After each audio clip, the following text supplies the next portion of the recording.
Cases of arson and unrest in schools have in the recent past had dire consequences in schools, with stakeholders juggling on the permanent solutions for these. A task force that was last year appointed by President William Ruto to evaluate the competency-based education curriculum CBC and recommend other reforms in the education sector is now expected to table its report to the President. In the report, the task force has recommended that boarding schools be abolished. This is alluded to the cases of unrest in schools. However, a section of Kenyans have thrown in their weight on the matter. In my class, there were Luos, there were watu from Meru, there are Kambas, there were people from the coast, and I learned a lot. And nowadays, as I live, I have never lived as a Mkamba. I have always lived as a Kenyan.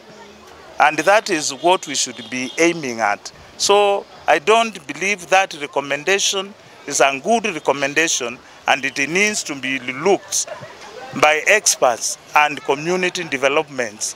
Kuna watu wako privileged, kwao kuna mafuta taa, kwao kuna sola, kwao kuna stima, na kuna wengine kwao hakuna mafuta taa, wametoka familia za maskini. Au hawatapata opportunity ya kusoma kama yule mtoto ambaye anasomea kwao kukiwa na pesa mingi. However, others feel that boarding schools should be abolished as they have continued to produce cases of misconduct in schools. Katika shule hizo kunapelekwa mihadarati, shule hizo kunapelekwa mambo mengine ya ngono ambayo hatuwezi kuyataja na vitu vingine vingi zaidi.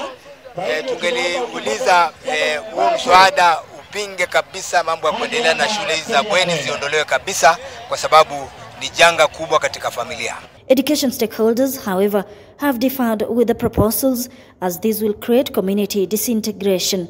The Kikuyu nation, the Luo nation, the Kalenjin nation, there is nothing called the Kalenjin nation. There is nothing called the Kamba nation. What we have is the Kenya nation. And the Kenya nation is what we are supposed to enhance by use of boarding schools. If the report is adopted, then about 32,000 boarding primary schools and more than 3,000 boarding secondary schools will be converted into day schools. The team has also recommended that the Higher Education Loans Board HELB, Kenya Universities and Colleges Central Placement Service CUCCPS, and Universities Fund Board be merged into one entity that will undertake all the roles and mandates previously executed by the three independent institutions. Hii ni kuongezea bureaucracy ama ile process, ni kama tu mna change the goalpost, mnaiweka mbali. Mtu kama alikuwa anapata basari hapa kwa helb, kwa anniversary towers, sasa mmechange ile goalpost, imeenda mbali. Nanyi mna disadvantage ule mtoto ametoka mashinani, ule mtoto ametoka familia maskini, na we are encouraging equality in our country, and this is not part of it. To save schools from running into millions of debts, the team wants the Ministry of Education to increase capitation to learners to support free education. The team that is led by Prof Raphael Munavu is expected to present its final report to the President soon. Reporting for K24 TV, I am Electen Odera.